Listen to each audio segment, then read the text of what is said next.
السلام عليك يا أبا عبد الله. أعوذ بالله من الشيطان الرجيم. بسم الله الرحمن الرحيم. الحمد لله رب العالمين، والصلاة والسلام والتحية والإكرام على الرسول الأنام خاتم النبيين رحمة للعالمين وعلى آله الطيبين الطاهرين الذين أذهب الله عنهم الرجس وطهرهم تطهيرا. اللهم صل على محمد وآل محمد. ولعنة الدائمة الباقية على أعدائهم ومنكر فضائلهم وغاصب حقوقهم أجمعين من يوم عداوتهم إلى قيام يوم الدين. أما بعد عباد الله، أوصيكم ونفسي بتقوى الله، فإن التقوى خير الزاد وبها المعاد، وتنفع يوم لا ينفع فيه مال ولا بنون إلا من أتى الله بقلب سليم. وصلى الله على محمد وعلى آله الطيبين الطاهرين. اللهم صل على محمد وآل محمد وعجل فرجهم. أما بعد, আমার প্রিয় দর্শক ও শ্রোতাবৃন্দ, আসসালামু আলাইকুম ওয়া রাহমাতুল্লাহি ওয়া বারাকাতুহু। আজ পবিত্র মুহররম মাসের প্রথম তারিখ। আজকের মজলিসে আমি যে বিষয় নিয়ে আলোচনা করব সেটি হচ্ছে ধর্ম কি আর বিশ্বের সবচেয়ে সুন্দর ধর্ম কোনটি আল্লাহর নজরে। তারপরে ইনশাআল্লাহ ইসলাম কি আর ইসলামিক সংবিধান কি এ বিষয়ে বিস্তারিত আলোচনা করব। তো সর্বপ্রথম আমি বলতে চাই যে দিন, ধর্ম বা রিলিজন বলতে কি। তো সমস্ত সংবিধানে বা অভিধানে, ডিকশনারিতে দিনের অর্থ লেখা হয়েছে rule and system of life, regulation of the life. জীবনযাপন করার নিয়মা বা পদ্ধতি হচ্ছে দিন।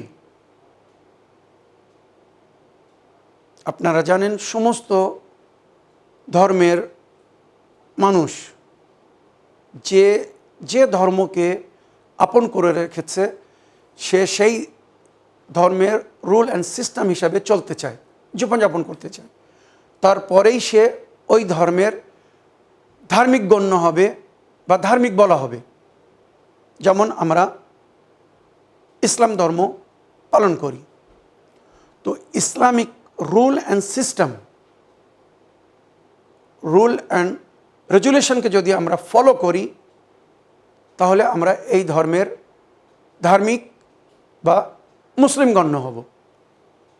পরিষ্কার, ক্লিয়ার। ধর্ম মানে জীবনযাপন করার সঠিক নিয়মা বা পদ্ধতি। এবারে আমাদেরকে দেখতে হবে বিশ্বের সবচেয়ে সুন্দর দিন বা ধর্ম কোনটি? নিঃসন্দেহে যিনি আমাদেরকে বানিয়েছেন, এই দুনিয়ায় পাঠিয়েছেন, সৃষ্টি করেছেন, সেই আল্লাহ রব্বুল আলামিন যদি আমাদেরকে কোনো দিন বা ধর্ম দেন, তো সেটাই হবে সুন্দর এবং উত্তম দিন বা ধর্ম।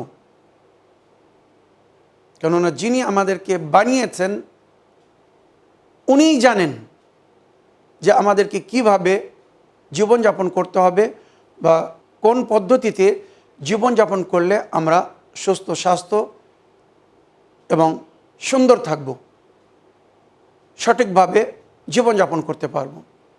তো আসুন এ বিষয়ে আমি আল্লাহর কিতাব কোরআনে মজিদ, যেটি আমাদের জন্যে একটি গাইডলাইন বা ক্যাটালগ মনে করতে পারেন। আপনারা জানেন, কোনো কোম্পানি যখন কোনো প্রোডাক্ট তৈরি করে, তো ওই প্রোডাক্ট কীভাবে ব্যবহার হবে, ইউজ হবে, কিভাবে ওই প্রোডাক্টকে, ওই মেশিনকে চালালে বা চললে সুন্দরভাবে চলতে থাকবে বা ঠিকভাবে কাজ করবে, তার জন্যে ওই মেশিনের সঙ্গে, প্রোডাক্টের সঙ্গে একটি ক্যাটালগ দেওয়া হয়। তার মধ্যে লেখা থাকে এই প্রোডাক্ট বা এই মেশিন বা এই জিনিস কিভাবে ব্যবহার করতে হবে, তাহলে সুন্দরভাবে কাজ করবে।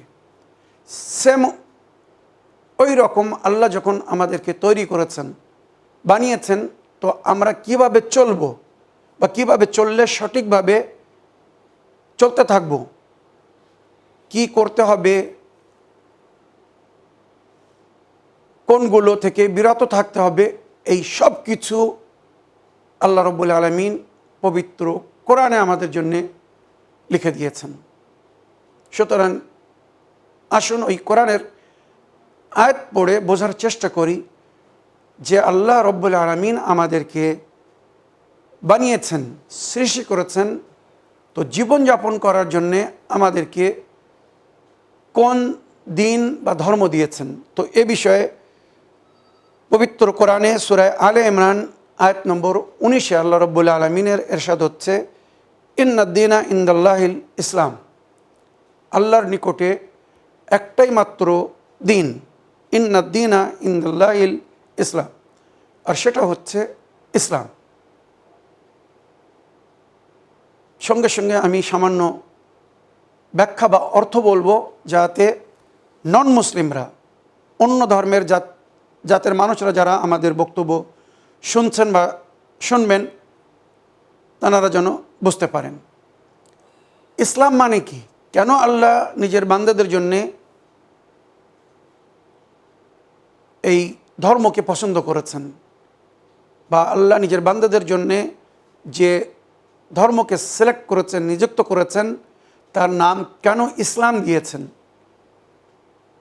তো এর কারণ হচ্ছে ইসলাম মানে শান্তি, ইসলাম মানে পিস, শান্তি। এবারে আমি যদি আপনাদের কাছে, বিশ্বের কোনো মানুষের কাছে জিজ্ঞাসা করি, আপনি আপনার জীবনে কী চান, তো সর্বপ্রথম যে বাক্য তার মুখ থেকে বাইর হবে বা আপনারা বলবেন, আমরা জীবনে শান্তি চাই। মানুষ নিজের জীবনে সুখ শান্তি চায়, এর চেয়ে তো বেশি কিছু চায় না।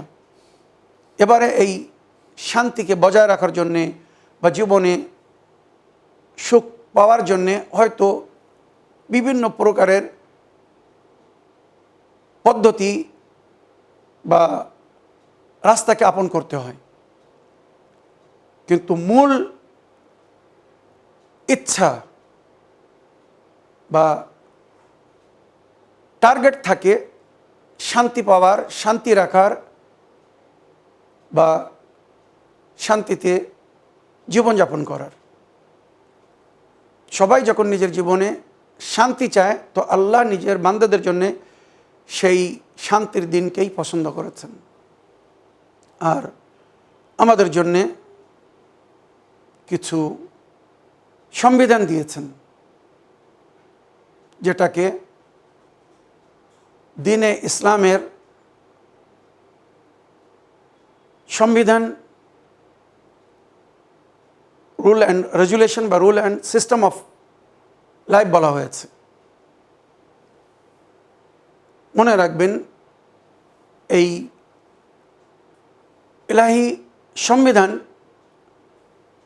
5 প্রকারের।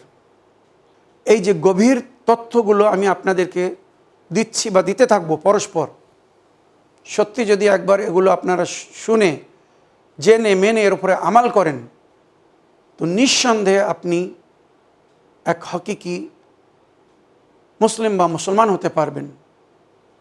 সেই শান্তির দিনকে বজায় রাখার জন্যে আমাদেরকে যে রুল অ্যান্ড রেগুলেশন দেওয়া হয়েছে, কেউ যদি এটাকে ফলো করে তো সে ইসলামের জন্যে আইডিয়াল হতে পারবে। তাকে দেখে লোক ইসলামকে জানবে বা মানবে। সুতরাং আগে আমি দ্বীনের পরিচয় করে দেই, তারপরে সংবিধানের দিকে আসব। আল্লাহ বলছেন, ইন্না দ্বীনা ইনদাল্লাহিল ইসলাম, আল্লাহর নিকটে একটি মাত্র দ্বীন বা ধর্ম, সেটা হচ্ছে ইসলাম।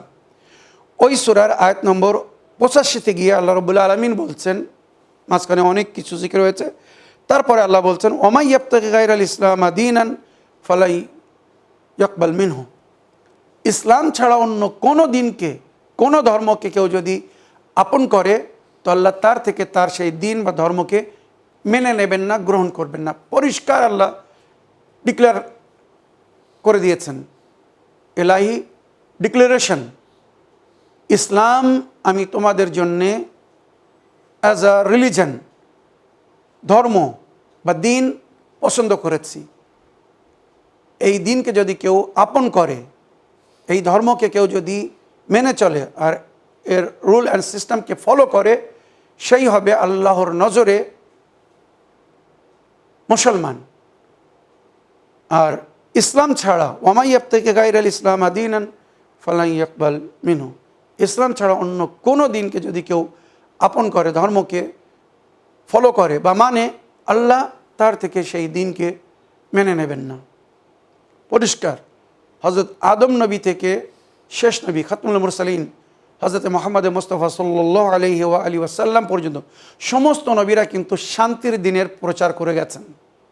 কিভাবে চললে, কি করলে আল্লাহর বান্দাদের মধ্যে শান্তি বজায় থাকবে। হয়তো বিভিন্ন নবীর উম্মতরা নিজের নবীর নামে দিনের বা ধর্মের নাম দিয়েছে। যেমন মুসা নবীর মান্যওয়ালারা ইহুদি ধর্ম নাম দিয়েছে, ঈসা নবীর মান্যওয়ালারা খ্রিস্টান ধর্ম বা ঈসাই ধর্মর নাম দিয়েছে, এইভাবে নাম দিয়েছে। কিন্তু মূল ধারা বা মূল উদ্দেশ্য, টার্গেট সমস্ত নবীর একই ছিল। হজরত আদম থেকে নিয়ে শেষ নবী পর্যন্ত সবাই আল্লাহর বান্দাদের জন্যে শান্তি চেয়েছিলেন, শান্তির কামনা করতেন। যে রুল অ্যান্ড সিস্টেমকে ফলো করলে তাদের মাঝখানে শান্তি বজায় থাকবে, সবাই কিন্তু সেটাই চেয়েছিলেন আর তারই প্রচার করছিলেন। যার সমাপ্ত হয়েছিল যে দিন বা ইসলামের প্রচারের কাজ শেষ হয়েছিল গাদিরে খুমের ময়দানে সন 10 হিজরিতে, বিদায় হজ থেকে ফেরার পথে। সে আয়াত পড়ব, তবে তার আগে এই আয়াতের শেষ অংশ বলি, যেখানে আল্লাহ বলছেন, ওমাই ইয়াবতাগি গায়রাল ইসলাম দীনান, যদি ইসলাম ছাড়া অন্য কোনো দিনকে কেউ ফলো করে, মেনে চলে, ফালাই ইয়াকবাল মিনহু, আল্লাহ তার থেকে তার সেই দিন বা ধর্মকে মেনে নেবেন না। ওয়া হুয়া ফিল আখিরাতি মিনাল খাসিরিন, ওই ব্যক্তি পরকালে ক্ষতিগ্রস্ত হবে। কেননা তার নেকি বদি, সে যা কিছু করবে তার কোনো আমাল আল্লাহ কবুল করবেন না।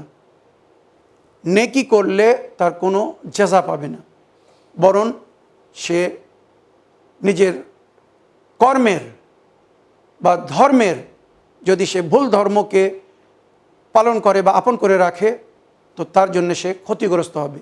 এটা কিন্তু আল্লাহ রাব্বুল আলামিন পরিষ্কার এবং ক্লিয়ারলি ডিক্লারেশন দিয়ে দিয়েছেন। দ্বিতীয় আয়াত পড়লাম, এবার তৃতীয় আয়াত শুনুন। কোন ইসলামকে? সমস্ত ইসলামকে কিন্তু আল্লাহ পছন্দ করেননি। গাদির খুমের ময়দানে আল্লাহর আদেশে যখন নবী করিম সাল্লাল্লাহু আলাইহি ওয়াসাল্লাম হযরত আলী আলাইহিস সালামকে নিজের উম্মতের অভিভাবক বানিয়েছিলেন, দিনের পুরো দায়িত্ব হযরত আলীকে সমর্পণ করেছিলেন, আর ওনার প্রতিনিধি রূপে পরিচয় করিয়েছিলেন আর বলেছিলেন, মান কুনতু মাওলাহ ফাহাদা আলিউন মাওলাহ। আমি আজ পর্যন্ত তোমাদের মধ্যে যাদের মাওলা ছিলাম, অভিভাবক ছিলাম, গার্জেন ছিলাম, হাকিম ছিলাম, বিভিন্নভাবে এর ব্যাখ্যা করা হয়েছে।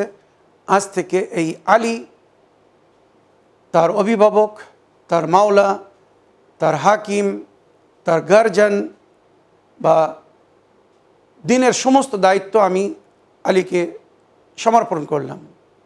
অতি শীঘ্র আমি আমার প্রতিপালকের ডাকে সাড়া দেব, চলে যাব এই দুনিয়া থেকে, কিন্তু আমি তোমাদেরকে এইভাবে ছেড়ে যাচ্ছি না। আমার পরে কোনো নবী হবে না, তাই হেদায়েতের এই সিলসিলা যাতে জারি থাকে, আমার উম্মত যাতে পথভ্রষ্ট না হয়, তারা যাতে ভুল পথে না চলে যায়, সঠিক পথের পথিক হয়ে যেন তারা চলতে পারে। তাই কিয়ামত পর্যন্ত তাদের হেদায়েতের জন্য আমি দুটি জিনিস ছেড়ে যাচ্ছি। ইন্নী তারিকুন ফিকুমুস সাকলাইন কিতাবাল্লাহি ওয়া ইতরাতি আহলি বাইতি মা ইন তামাসসাকতুম বিহিমা লান তাদিল্লু বাদি ওয়া লান ইফতারিকা হাত্তা ইয়ারদা আলাইয়াল হাউদ। আমি তোমাদের মাঝখানে দুটি গুরুত্বপূর্ণ জিনিস ছেড়ে যাচ্ছি। একটি আল্লাহর কিতাব কোরআনে মজিদ, দ্বিতীয় আমার ইতরাত, আমার আহলুল বাইত। এই উভয় জিনিসকে যদি তোমরা ধরে থাকো কখনো পথভ্রষ্ট হবে না। আর কোরআন এবং আহলে বাইত এক অপরের থেকে ভিন্ন বা জুদা হবে না, দূরে যাবে না। হাত্তা ইয়ারদা আলাইয়াল হাউজ, যতক্ষণ হাউজে কাউসার আমার সামনে উপস্থিত না হচ্ছে। তো নবী নিজের উম্মতের হেদায়েতের জন্যে এই দুটি জিনিস ছেড়ে গেছেন, কোরআন এবং আহলুল বাইত।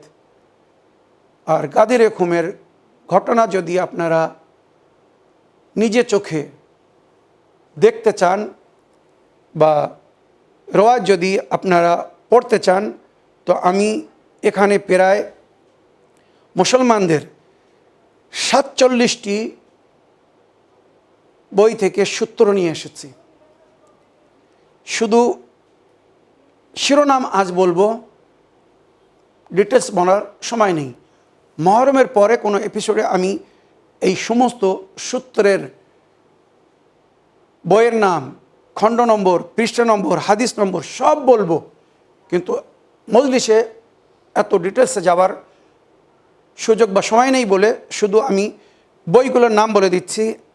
আসাদুল গাবা, আল ইসাবা ইবনে হাজার আসকালানির বই, আল বিদায়া ওয়ান নিহায়া, আল খাসায়েস, রিয়াদুন নজরা লিত্তাবারি, আল খাসায়েস লিল নিসাই, আল মুস্তাদলিল হাকিম নিশাপুরি, আল মানাকিব লিল খাওয়ারিজমি,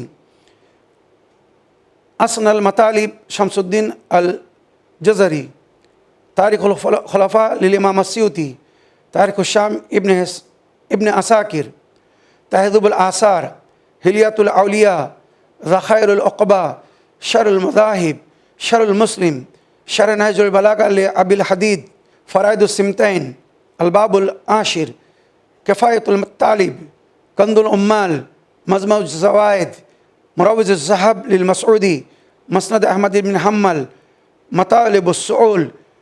এইভাবে এই সমস্ত বইয়ের বিভিন্ন খণ্ডে মানে টোটাল 41টি সূত্র আমি নিজে চোখে দেখেছি, যার মধ্যে গাদির খুমের ঘটনা লেখা হয়েছে, যেখানে নবী আল্লাহর হুকুমে হযরত আলী আলাইহিস সালামকে নিজের উম্মতের অভিভাবক বা মাওলা বানিয়েছিলেন, আর উম্মতের পুরো দায়িত্ব ওনাকে সমর্পণ করেছিলেন।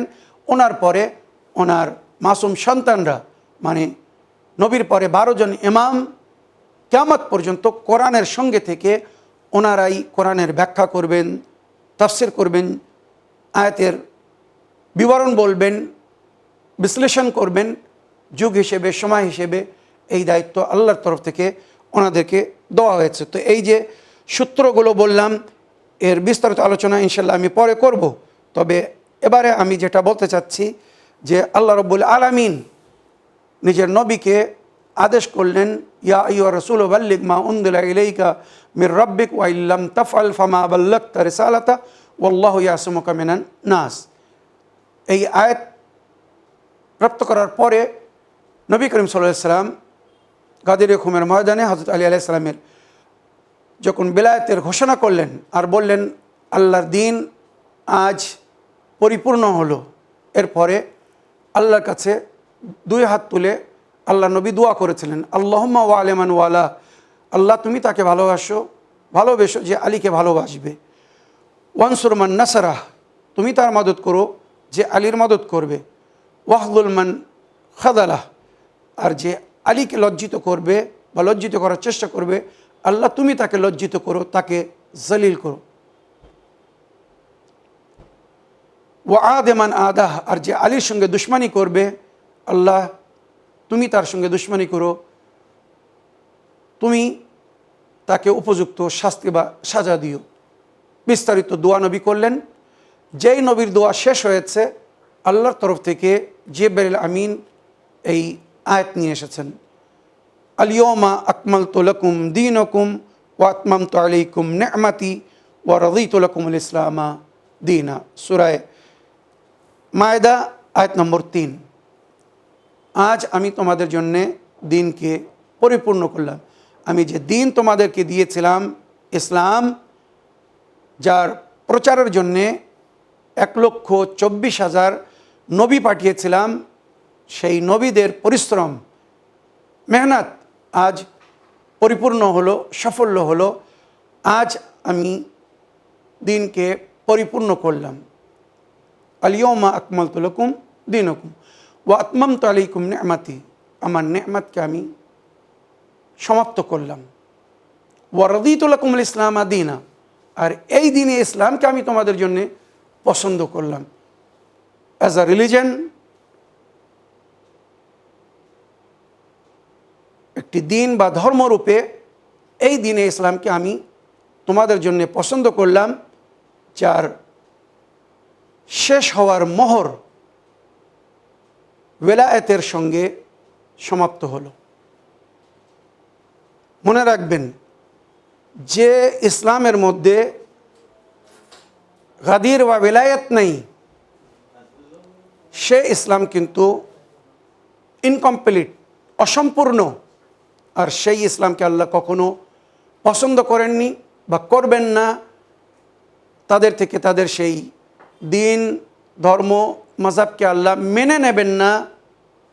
তারা পরকালে ক্ষতিগ্রস্ত হবে যারা এই শেষ আয়াত অনুযায়ী ওয়ালায়াতের সঙ্গে দিনে ইসলামকে গ্রহণ করবে না বা মেনে চলবে না। কেন নবীর পরিষ্কার বাণী, লা তুকবাল আমালুল উম্মাহ ইল্লা বিওয়ালায়াতিনা আহলুল বাইত, আমার উম্মতের কোনো আমাল কবুল হবে না আহলে বাইতের ওয়ালায়াত ছাড়া। হযরত আলী এবং হযরত আলী আলাইহিস সালামের পরে ওনার মাসুম সন্তান। তো ওয়ালায়াতের সঙ্গে যদি দিনে ইসলামকে ফলো করা হয়, তো আল্লাহ সেই দিনকে, সেই ইসলামকে মেনে নেবেন, তাছাড়া মেনে নেবেন না। এবারে কিছু মুসলমানেরা আছে, তারা মুসলমান হওয়ার দাবি করছে। তারাও বলছে আমরা মুসলমান, আমরা ইসলামের মান্যকারী, কিন্তু আল্লাহ তাদের সম্পর্কে বলছে সবাই যারা ইসলাম বা মুসলমান হওয়ার, ইসলামের অন্তর্ভুক্ত বা মুসলমান হওয়ার দাবি করছে, এরা সবাই কিন্তু সত্যবাদী নয়। সুতরাং সূরা সাফ আয়াত নম্বর 7, 61 নম্বর সূরা আয়াত নম্বর 7 আল্লাহ রাব্বুল আলামিনের ইরশাদ হচ্ছে, ওয়ামান আযলামু মিম্মান ইফতারা আলাল্লাহিল কাযিবা ওয়া হুয়া ইয়াদ্দি ইলাল ইসলাম ওয়াল্লাহু লা ইয়াহদিল কওমায যালিমিন। যেমন গাদিরে খুমের ময়দানে আল্লাহ রব্বুল আলামিন বলেছিলেন, এই আমার নবী, আপনি হযরত আলীর ওলায়াতের ঘোষণা করে দিন, আল্লাহু ইয়াসমুকা মিনান নাস, আপনি যাদের ভয় করছেন আল্লাহ এদের থেকে আপনার রক্ষা করবে। ইন্নাল্লাহ লা ইয়াহদিল কওমাল কাফিরিন, আল্লাহ কাফিরদের হেদায়েত করে না। তারা নিজের অন্তরে কুফর লুকিয়েছিল, হয়তো প্রকাশ্য বা জাহেরান তারা মুসলমানের রূপে ছিল, কিন্তু কিছুদের মনে কুফর লুকিত ছিল। তার প্রমাণ এই আয়াতে দেওয়া হচ্ছে, সূরা সফ আয়াত নম্বর 7, ওয়ামান আযলামু মিম্মান ইফতারা আলাল্লাহিল কাযিবাত, তার চেয়ে তো বড় জালিম কে হতে পারে যে আল্লাহর উপরে মিথ্যা অপবাদ দেয়। ওয়া হুয়া ইয়াদদাই ইলাল ইসলাম, আর সে ইসলামের দাওয়া করে, ইসলামের দিকে আমন্ত্রণ জানাবে, ইসলামের দাওয়া করে যে আমি মুসলমান, আমি ইসলামের দিকে আমন্ত্রণ জানাচ্ছি। এমন মুসলমান দুনিয়ায় এখন অনেক, কিন্তু এরা আল্লাহর উপরে মিথ্যা অপবাদ দিচ্ছে। তাদের জন্য আল্লাহ যে দিন সংবিধান দিয়েছে তারা সেগুলোকে ফলো করছে না, নিজেদের তৈরি করা দিন ধর্মকে আল্লাহর দিন বা ধর্মের রূপে প্রচার করছে। তাই আল্লাহ তাদের সম্পর্কে বলছেন, এদের চেয়ে তো বড় জালিম কে হতে পারে যারা ইসলামের দাওয়া করছে বা দাওয়া দিচ্ছে, কিন্তু তারা আল্লাহর নামে, দিনের নামে মিথ্যা কথা বলছে। ওয়াল্লাহু লা ইয়াহদিল কওমাল জালিমিন, আল্লাহ এই সমস্ত জালিমদের হেদায়েত করবে না বা করে না। কারা এরা? যারা ইসলামের নামে জুলুম করছে, অত্যাচার করছে, যাদেরকে আল্লাহ হেদায়েত করেনি। আমার প্রিয় দর্শক ও শ্রোতাবৃন্দ, আজকের মজলিসের সময় প্রায় শেষ হয়ে এসেছে।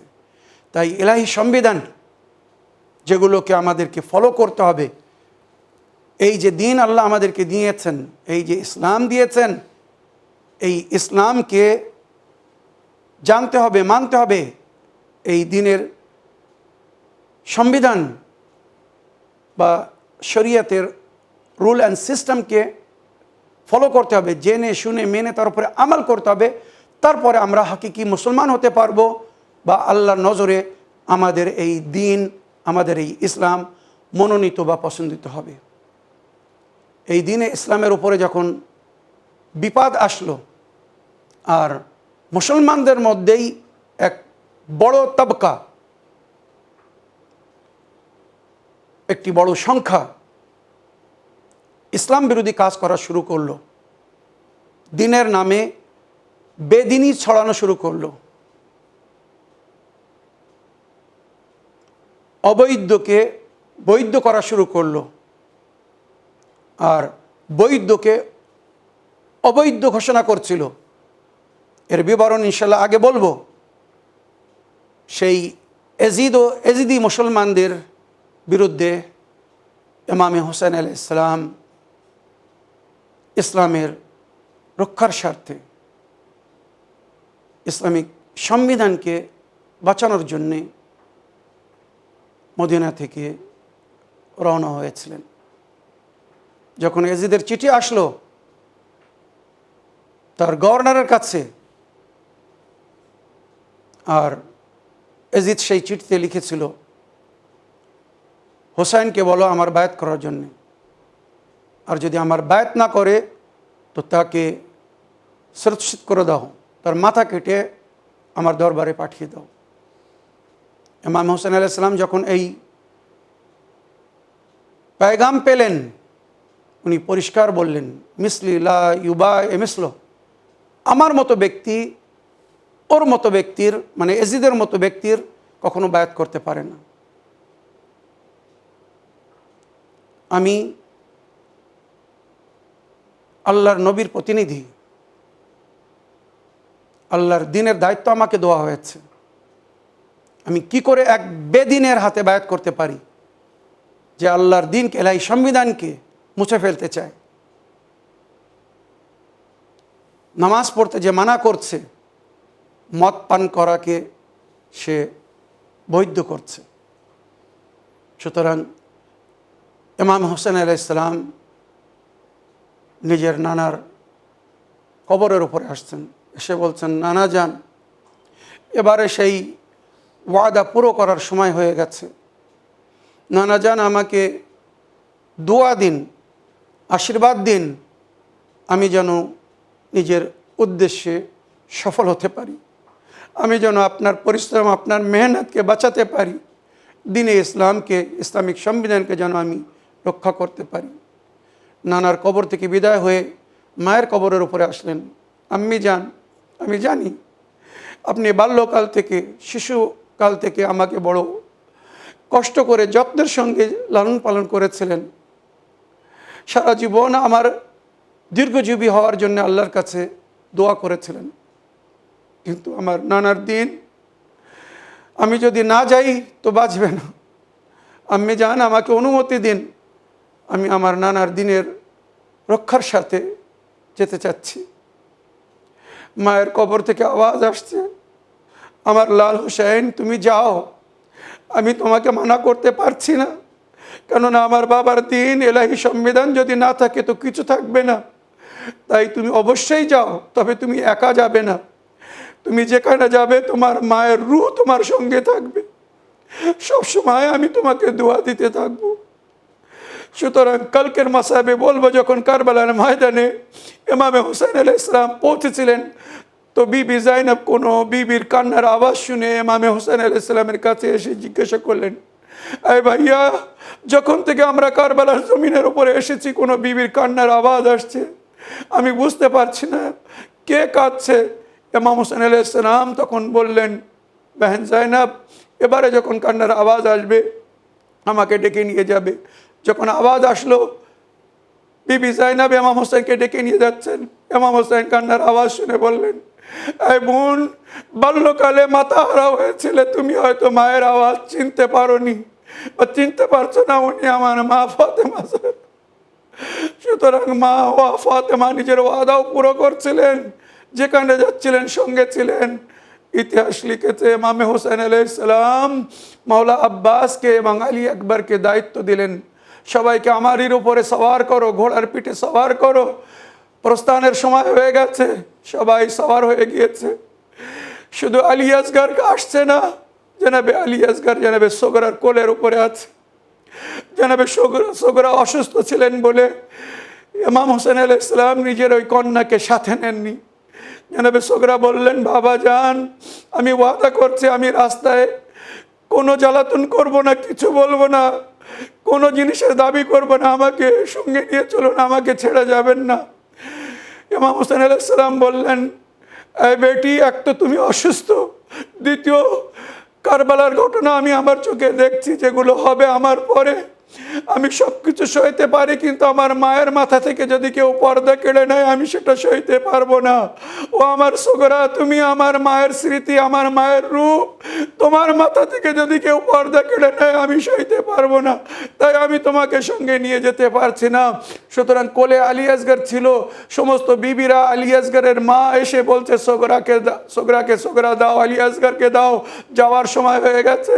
কিন্তু আলী আসগর নিজের বোনকে জড়িয়ে ধরে আছে, নিজের বোনের কোল থেকে আসছে না। সবাই চেষ্টা করছে, আলী আকবর বোনের কোল ছাড়ছে না। তো ইমাম হোসেন আলাইহিস সালাম এমন সময় আসছেন, এসে বলছেন, সোগরা দাও, আলী আসগরকে আমার কোলে দিয়ে দাও। জানাবে সোগরা বললেন, বাবা, কমস কম আমার ভাইকে আমার কাছে ছেড়ে যান, আমি এর সঙ্গে সময় কাটিয়ে নেব। কিন্তু ইমাম হোসেন বললেন, না সোগরা, না, কারবালার ময়দানে এরও প্রয়োজন আছে। শহীদদের সূচি বা তালিকা ততক্ষণ পর্যন্ত পুরো হবে না যতক্ষণ আলী আসগর নিজের শাহাদাত না পেশ করবে। আলী আসগর আসতে রাজি হচ্ছে না। যখন রাজি হচ্ছে না, ইমাম হোসেন নিকটে গিয়ে আলী আসগরের কানে কিছু বললেন। যেই কিছু বলেছেন, আলী আসগর হুমকে নিজের বোনের কোল থেকে বাপের হাতের উপরে এসে গেছেন। তারিকের কাছে জিজ্ঞাসা করা হয়েছে যে ইমাম হোসেন এমন কি বলেছিলেন নিজের ছেলের কানে, যে ছেলে কোল ছাড়ছিল না, সে হুমকে বাবার কোলে চলে আসলো। তো বুজুর্গানে দিন বলেছেন, আলী আসগরের কানে ইমাম হোসেন আলাইহিস সালাম শুধু এতটুকু বলেছিলেন, ও আমার সোনার আলী আসগর, পয়গম্বর, তুমি হয়তো শিশু বাচ্চা, তোমার এখনো নিজে হাঁটার ক্ষমতা নেই, কিন্তু কারবালার ময়দানে আমার হাতের উপরে তোমাকেও জীবন দান দিতে হবে, শাহাদাত পেশ করতে হবে।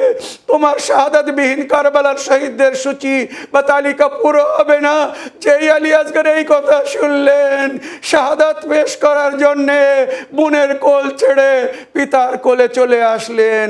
ইন্না লিল্লাহ ওয়া ইন্না ইলাইহি রাজিউন, রাদান বিকাদাইহি ওয়া তাসলিমান লিআমরি। সায়ালামুল লাযিনা যালামু আইয়া মুনকালিবিন ইয়ানকালিবুন।